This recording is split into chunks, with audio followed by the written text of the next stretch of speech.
Hello दोस्तों, तो कैसे हैं आप सभी। तो दोस्तों, जैसा कि कल मैंने यूकेपीएससी के द्वारा जो फॉरेस्ट रेंजर का एग्ज़ाम कंडक्ट कराया जा रहा है उसका मैंने पेपर फर्स्ट कल डाल दिया था। सुबह की शिफ्ट में जो हुआ था जीएस का, ठीक है। और फिर शाम की शिफ्ट में इंग्लिश का पेपर हुआ था। वो किसी कारणवश मैं उसको भी इस पर अपलोड नहीं कर पाया हूँ। तो उससे भी मैं बहुत जल्द ही उसको अपलोड कर दूँगा यूट्यूब में। और लेकिन आज सुबह की शिफ्ट में जो पेपर हुआ है वो पेपर हमने आज मेरे पास आ चुका है। तो उसे मैं आज आपके साथ शेयर करूँगा, ठीक है। आज सुबह की शिफ्ट में जो पेपर था 9 से 12 के बीच में, वो हिंदी का पेपर था, ठीक है। और उसको आज हम यहाँ पे डिस्कस करने वाले हैं। तो देख सकते हैं आप, जैसा कि इसमें कैसे क्वेश्चन आए हैं। एक इसमें पहला ही क्वेश्चन आया है, इसमें एक बड़ा सा पैराग्राफ आ रखा है और उसमें उससे रिलेटेड क्वेश्चन आ रखे हैं। मतलब गद्यांश से पूछा गया है कि पंक्ति का गद्यांश बताइए और आगे में उसमें वाक्य भी बनाने हैं, ठीक है। ऐसे क्वेश्चन दूसरा क्वेश्चन आया हुआ है। दूसरा क्वेश्चन भी इसमें हमको पैराग्राफ ही दे रखा है, उसमें भी गद्यांश, मतलब इसमें भी हमको वही करना है कि शीर्षक बताना है और गद्यांश में जो व्यक्ति विचार को एक तिहाई शब्दों में उसको संक्षेपण भी करना है, ठीक है। 5 नंबर का शीर्षक आ रखा है और 10 नंबर का इसमें इसके बारे में, मतलब उसका जो एक तिहाई शब्दों में इसका संक्षेपण भी करना है, ठीक है। तीसरा क्वेश्चन जो आ रखा है इसमें क्या बोलते हैं, ज्ञापन, मतलब जो कार्यालय ज्ञापन होता है उसके बारे में एक क्वेश्चन कार्यालय ज्ञापन से इसमें आ रखा है, ठीक है। तीसरा नंबर का जो है, और तीसरे ख में आ रखा है अर्ध सरकारी पत्र से क्वेश्चन आ रखा है। चौथा क्वेश्चन जो आ रखा है, देखिए यहाँ पर कितना अच्छा क्वेश्चन रखा है। निम्नलिखित शब्दों में से किन्हीं 3 शब्दों के उपसर्ग तथा किन्हीं 2 शब्दों के प्रत्यय अलग अलग कीजिए, ठीक है। जैसे देखो, अन्वीक्षण का अर्थ है, अभिज्ञ अर्थ है, अध्यादेश अर्थ है, दुरूह अर्थ है, पुष्पित अर्थ है, रामायण अर्थ है, कार्तिकेय अर्थ है, ठीक है। ये हमारे इसमें देखो कितने अच्छे अच्छे क्वेश्चन में उपसर्ग और प्रत्यय छांटने के लिए भी आ रखे हैं, ठीक है। जैसे अन्वीक्षण का जैसे कैसा क्या हो जाएगा, अनुधन ईषण हो जाएगा, ठीक है, ठीक है। और अभिज्ञ अवधन भिज्ञ हो जाएगा।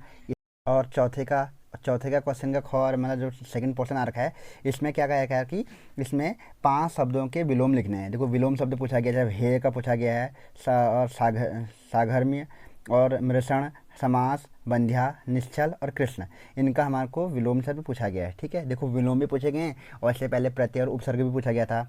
और अगला पोर्शन आज का आ रखा है कि इस मतलब निम्नलिखित वाक्यांशों में से किन्हीं 5 के लिए एक एक शब्द लिखिए। मतलब जो बाएं हाथ से भी लक्ष्य संधान कर सकता है, मतलब कि बाएं हाथ से जो लक्ष्य को भेज सकता है उसको क्या बोलते हैं, ठीक है। मार्ग में ग्रहण करने के लिए भोजन, मतलब कि मतलब जो हम एक वाक्य पूछते हैं उसके लिए वाक्य के लिए एक शब्द जो होता है ना, उस तरीके से, जैसे, ठीक है। जो सन्यासी सदा भ्रमण करता है इसको क्या बोलते हैं, ठीक हो गया। और मार्ग में ग्रहण करने के लिए भोजन, उसको क्या बोलते हैं। सर्पों के स्वामी, जो पहने जाने योग्य हो, उसे क्या बोलते हैं। तो यहाँ पर वाक्यों के लिए एक शब्द आया हुआ है, ठीक है। अगला घ वाला पोर्शन आया हुआ है। निम्नलिखित में से किन्हीं 3 वाक्यों में से गलत वर्तनी वाले, मतलब अशुद्ध वाक्य छाटने के लिए आ रखा है, ठीक है। 2 मतलब इसमें अशुद्ध वाक्य हमको इसमें छाटना है कि वह हमेशा अति अतिशयोक्तिपूर्ण बातें करता है। मतलब इनमें से हमको, मतलब इसलिए बात है कि वाक्य को शुद्ध और अशुद्ध रूप छाटने के लिए आ रखा है। 5वां क्वेश्चन यहाँ पर दिया हुआ है, यहाँ पर लोकोक्ति दी गई है, ठीक है। निम्नलिखित लोकोक्ति में से किन्हीं 5 के अर्थ लिखते हुए उनका वाक्यों में प्रयोग भी करना है। मतलब लोकोक्ति दी गई है, उनका अर्थ लिखना है। और जैसे इसमें दिया गया पहला ही क्वेश्चन कि आ बैल मुझे मार, तो आ बैल मुझे मार हमारी लोकोक्ति है, इसका क्या मतलब होता है और उस पर एक वाक्य भी लिखना है। जैसे चंदन विश्वव्यापी नहीं लिपटे रहे भुजंग, मतलब विश्व दे पर विश्वास न दे, ऐसे मतलब क्वेश्चन पूछे गए हैं। चोर चोर मछरे भाई, अंधेर नगरी चौपट राजा, ये सारी की सारी लोकोक्ति हैं और इनके बारे में इनका मतलब क्या होता है और इन पर फिर एक वाक्य भी बनाना है। तो इस तरीके के क्वेश्चन आए हुए हैं। आगे भी हम आगे के पेपर देखते हैं कि आगे कैसा क्वेश्चन दिए गए हैं।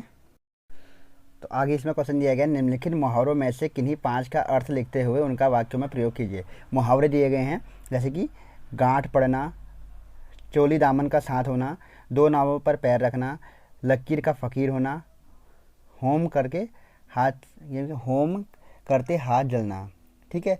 और अकल के घोड़े दौड़ाना, आड़े हाथों में लेना। इन मुहावरों का अर्थ भी पूछा गया है। देखो मतलब क्या क्या पूछा गया, प्रत्यय पूछा गया है, उपसर्ग पूछा गया है, लोकोक्ति पूछी गई है, मुहावरा पूछा गया है, विलोम शब्द पूछे गए हैं।